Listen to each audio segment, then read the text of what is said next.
Here we go on our last of the 4 biomolecules. So today we're briefly going to talk about nucleic acids. I'm going to leave a lot of the details for our next unit when we talk about protein synthesis and the central dogma, DNA to RNA and protein. So we're just going to give kind of the basics of it right now.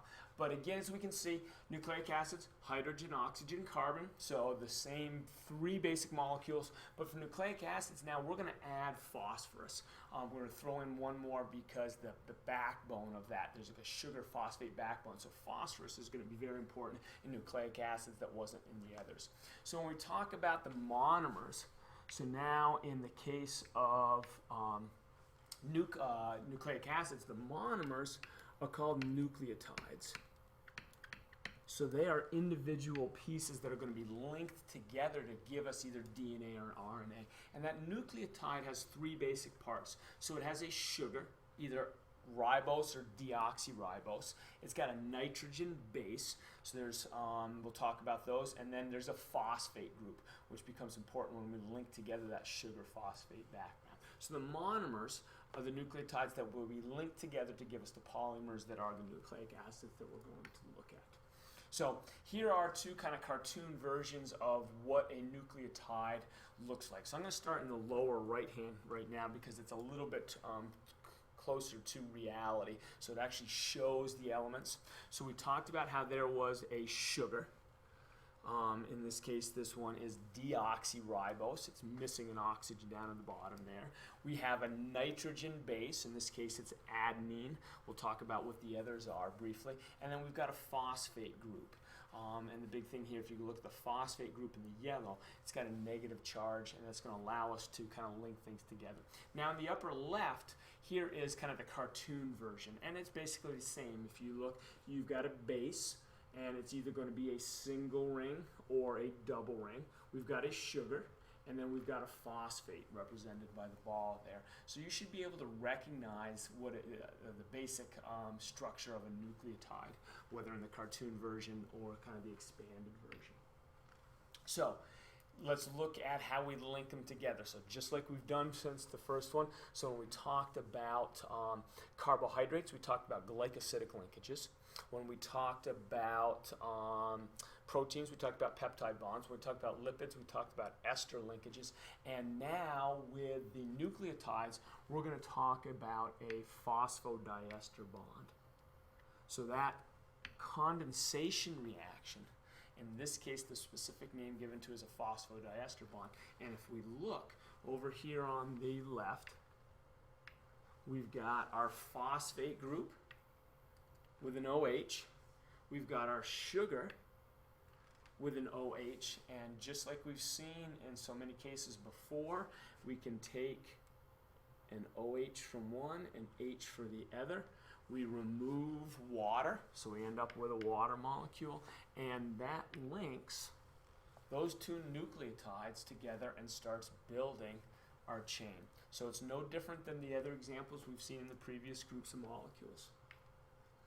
So here's the two types of nucleic acid. On the left we've got RNA, and on the right we've got DNA, and we can start to see some of the major differences. So the big difference, if we look, is RNA is single-stranded, DNA is double-stranded. The other one we can see is ribonucleic acid, RNA. It has a ribose sugar. DNA, deoxyribonucleic acid, has deoxyribose as the sugar. So the sugar is ever so slightly different, and we'll take a look at that in just a minute. And then the third main difference is if we look at the bases, the nitrogen bases.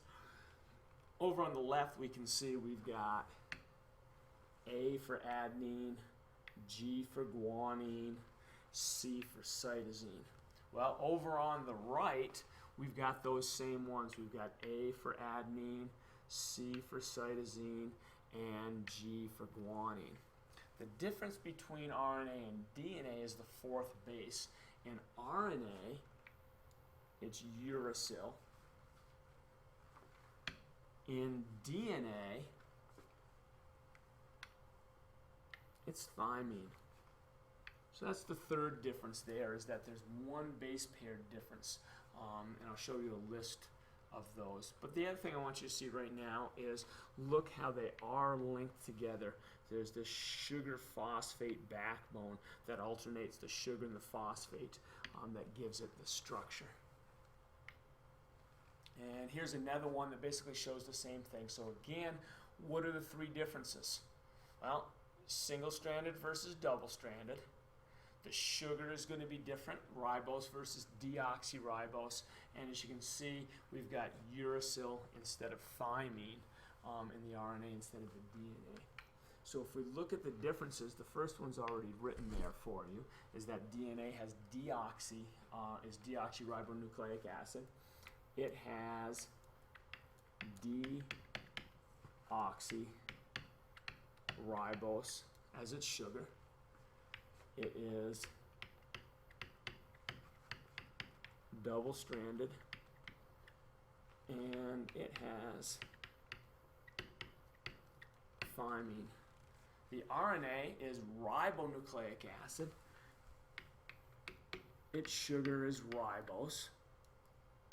It is single-stranded, and it has uracil instead of thymine. So there's the three major differences between the two types of nucleic acids. And here's a chart that shows that, if it's a little bit more organized if you want to see. So again, the sugar, ribose versus deoxyribose. The bases, you can see 3 of the 4 bases, the A's, the G's, and the C's are the same, and uracil and thymine are different. And then the strandedness, I guess that's a word, single versus double. So that chart may be a little bit easier for some of you to understand.